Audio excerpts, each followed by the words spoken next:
네, 우리가 지금까지 출애굽기를 묵상했듯이 제사장이 그 직분을 감당했던 이유가 그 기준이 무엇일까요? 다른 사람들보다 그들이 더 거룩해서 잘나서 하나님 앞에서 그 직분을 감당했던 것이 아닙니다. 하나님께서 그들을 구별하셨기 때문에 제사장 직분을 감당할 수 있었습니다. 가끔 사역을 하다 보면 사역을 마치 신앙생활로 착각할 때가 있는 것 같습니다. 전도사이기에 신앙생활을 잘하고 있다고 생각할 때가 있습니다. 사역자로 부르심받은 것도 어느새 내가 다른 사람들보다 특별해서 하고 있다고 착각합니다. 뿐만 아니죠. 교회를 다닌다고 그 자체로 신앙생활을 내가 잘하고 있다라고 생각합니다. 어느새 교회를 다니지 않거나 내 기준으로 보기에 그 행실이 별로인 사람을 다른 사람을 정죄 비판할 때가 있습니다. 마치 나는 신앙생활을 매우 잘하는 것처럼 말입니다. 그러나 우리가 본문을 출애굽기를 보면 제사장들이 더 거룩해서 그 직분을 감당했던 게 아니듯이 우리 또한 하나님께 부름받은 이유는 우리가 더 거룩해서가 아닌 하나님께서 우리를 부르셨기 때문인 줄 믿습니다. 본문은 성소에서 하나님께 제사 드리는 일을 전적으로 담당할 대제사장 및 제사장의 의복 제작에 대해 기록하고 있습니다. 제사장들이 하나님께 제사하는 직무를 수행하기 위해서는 특별히 구별된 거룩한 옷이 필요했고, 이에 대해 하나님께서 제사장의 의복에 대한 구체적인 설계를 직접 주셨습니다. 그리고 성막 건축자들은 그 설계에 따라 정확하게 의복을 제작했습니다. 사실 의복의 설계에 대한 것은 출애굽기 28장에도 더 자세하게 기록이 되어 있습니다. 그렇다면 28장과 달리 본문에서 주시는 하나님의 메시지가 무엇일까요? 우리가 읽었듯이 본문 39장 1절을 보면 성막 건축자들은 제사장들이 성소에서 하나님을 섬기기 위한 거룩한 옷을 만들고 또 대제사장 아론을 위한 거룩한 옷을 만들었습니다. 성소에서 하나님을 섬기는 제사장들은 일상에서 입는 옷이 아닌 구별된 옷을 입어야만 했습니다. 그래서 제사장들은 하나님께서 알려주신 거룩한 그 구체적인 지침대로 지어진 그 거룩한 옷을 입어야만 했던 것입니다. 그 거룩한 옷을 입고서만 하나님께 나아가서 제사장의 역할을 감당할 수 있었습니다. 22절에서 26절을 보니까 에봇 받침 기노스에 대한 지침이 나옵니다. 우리가 먼저 22절을 다시 한번 함께 읽어보도록 하겠습니다. 그가 에봇 받침 기노스를 전부 청색으로 짜서 만들되. 아멘. 에봇에 받쳐 입을 기노, 즉 겉옷이라고도 하는데 그 겉옷을 전부 무슨 색으로 만들었습니까? 청색으로 만들었습니다. 청색은 히브리어로 테켈레트, 즉 하늘색 조개에서 추출한 청색을 뜻합니다. 대제사장 의복 가운데 가장 큰 부분을 차지하는 이 겉옷은 모두 청색 실로 짜여졌습니다. 청색은 하늘과 같은 색으로 하나님이 계시고 구원받는 성도들이 갈 천국을 상징하기도 합니다. 즉 대제사장은 하늘의 것을 사모하고 주신 권세는 하나님으로부터 다 주어졌다라는 뜻입니다. 우리 또한 하나님께 부름받은 자들입니다. 하늘의 것을 사모하고 하나님이 주시는 그 은혜를 사모하는 모두가 되기를 소망합니다. 또한 에봇 받침 기노 제일 아랫단에 성류를 수놓았다라고 합니다. 우리가 24절 말씀 함께 읽도록 하겠습니다. 청색, 자색, 홍색 실과 가는 배실로 그 옷 가장자리에 성류를 수놓고. 아멘. 성류라고 번역된 림몬의 원형 라맘은 높이다, 올리다라는 뜻입니다.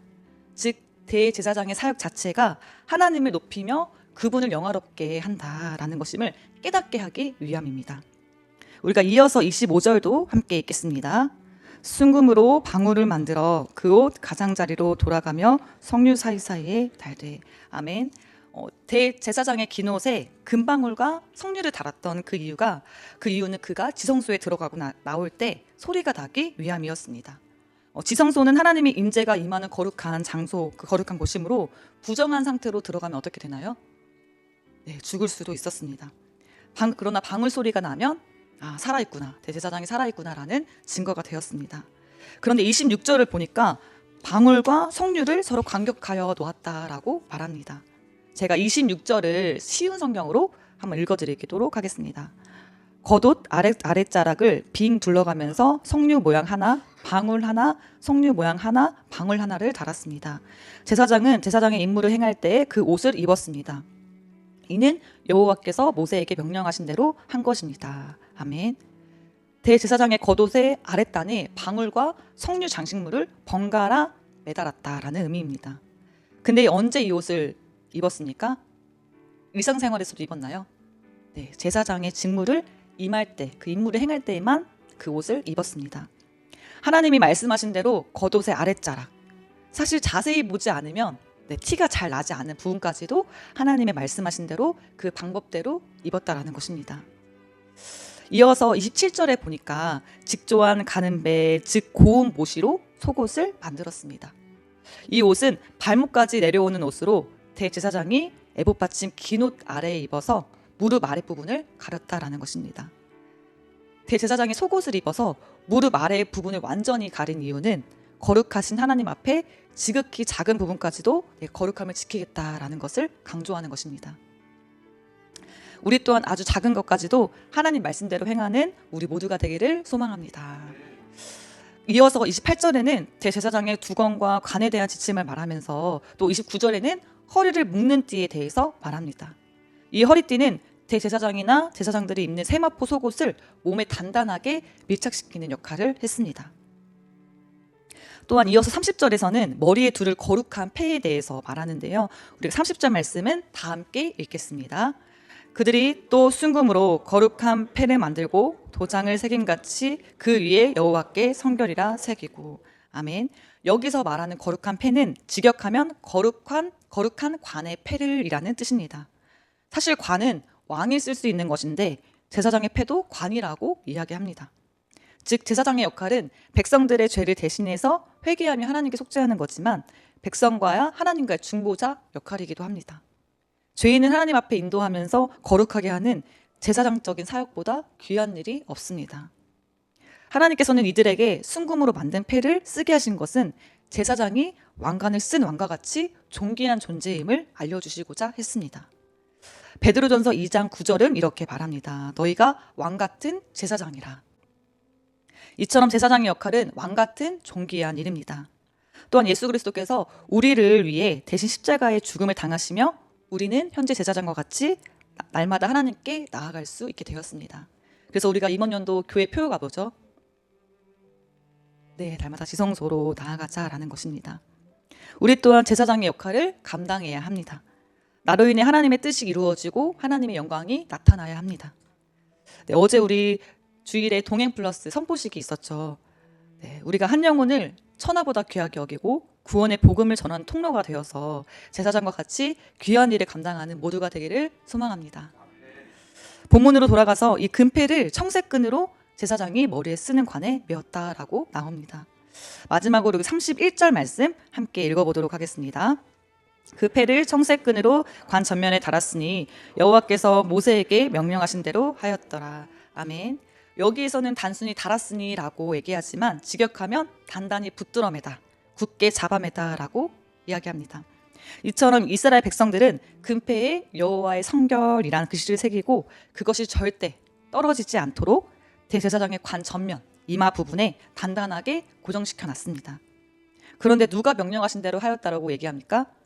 네, 계속적으로 반복하지만 여호와께서 명령하신 대로. 이것은 곧 하나님을 섬기는 자는 다른 무엇보다 거룩한 삶을 지켜야 하고 또 거룩한 삶을 지키기 위해 하나님을 사모하는 그 마음을, 그 말씀을 붙잡아야 함을 이야기합니다. 서두에서 말씀드렸듯이 제사장들이나 대제사장은 거룩하기 때문에 그 직분을 감당했던 게 아니었습니다. 하나님께서 거룩하다라고 구별하셨고 하나님이 말씀해 주셔서 그 지침대로 거룩한 옷을 만들어 입을 수 있었습니다. 그렇다면 우리는 어떠한 옷을 입고 계십니까? 하나님의 말씀의 지침대로 우리는 날마다 나아갑니까? 아니면 내가 생각한 신앙생활의 옷을 입고 계시지는 않습니까? 우리는 세상과 반드시 구별되어야 합니다. 세상 사람들과 다르게 거룩한 옷을, 하나님께서 지어주신 그 옷을, 그 신앙생활을 그 말씀대로 살아가는 우리 모두가 되기를 소망합니다. 그렇다면 거룩한 옷이란 구체적으로 무엇입니까? 그 옷은 바로 우리 죄를 속하기 위해 우리를 대신해서 죽으신 예수 그리스도이십니다. 갈라디아서 3장 27절에 누구든지 그리스도와 합하기 위하여 세례를 받는 자는 그리스도로 옷 입었느니라 라고 말합니다. 성도는 자신이 예수 그리스도로 옷 입고 있다는 사실을 잊지 말고 그에 맞게 행하며 살아가야 합니다. 우리가 새 옷을 입고 격식 있는 옷을 입으면 그에 맞게 행동하듯이 우리가 그리스도로 옷 입은 자는 예수 그리스도를 본받아 그에 맞게 행하며 살아가야 합니다. 그래서 우리가 오늘 말씀을 묵상했듯이 예수 그리스도처럼 하나님 말씀에 순종하고 또 예수 그리스도와 같이 순종의 옷을 입고 살아가는 우리 모두가 하느님께 성도 모든 분들이 되기를 소망합니다. 기도하겠습니다.